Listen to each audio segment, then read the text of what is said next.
Welcome to a new YouTube video. It is an honor to be here before whoever it is that is watching this. So I'm going to make this pretty brief, straight to the point.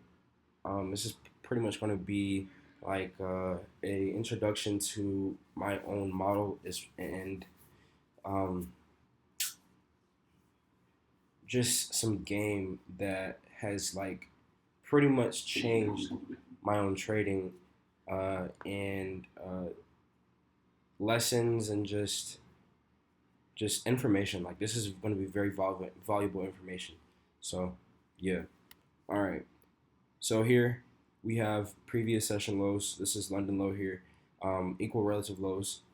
Uh, let's go over to market open and then transition our way into what happened at 10 o'clock. So as you can see, I need this out of the way. Please get out of the way. Okay, there we go. Um, Here the market reached up into it may be uh, this daily hour this daily gap or daily SIBI 4 hour SIBI displaced down past this low here, reached back up into this imbalance here, and then started to displace once more back through this low. Now pay close attention to this low because this low is key. This low is vital.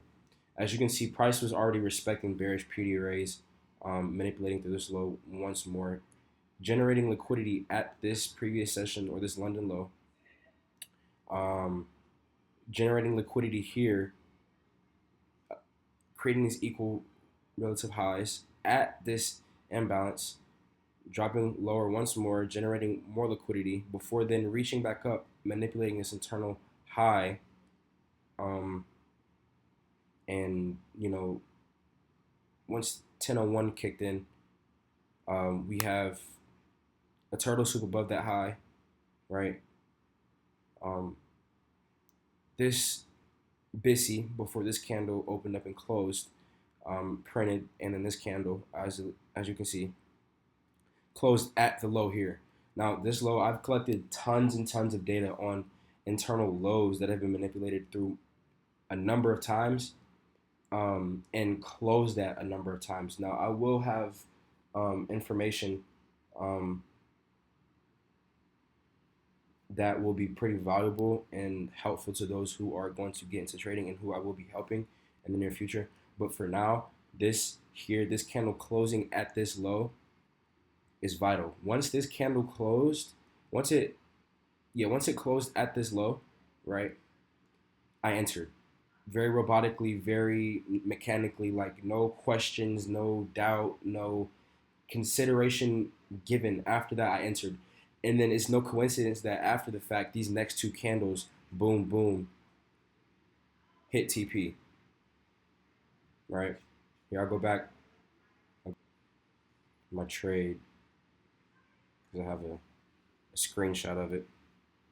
So, as you can tell here, this was where I entered. I entered a little bit up more up here, but as you can tell, this is where my take profit was. This is still on an eval. Now, I'm not going to sit here and cap. Yes, I'm back on an eval because of my lack of emotional control and control on the charts. But these last 2 days, I have, last 3 days, because on Sunday I was able to go back through my data, or through the data that I've collected, and like deadass understand my problems, my issues as a trader. The number one thing is the number one thing is impatience. The other thing is greed. With impatience, how am I going to solve that problem? How am I going to deal with impatience? Um, by simply waiting for internal manipulation, waiting for the internal manipulation to happen here, right? No matter through all of this trading here, there was no internal manipulation. But what I did know is that price was going to reach back up here, take out these internal highs, relative equal highs, at this SIBI, respect it, and like it's textbook. It's so clean, it's so efficient, and it just there was no coincidence that the market ended up hitting TP in the next two candles. Like it's textbook.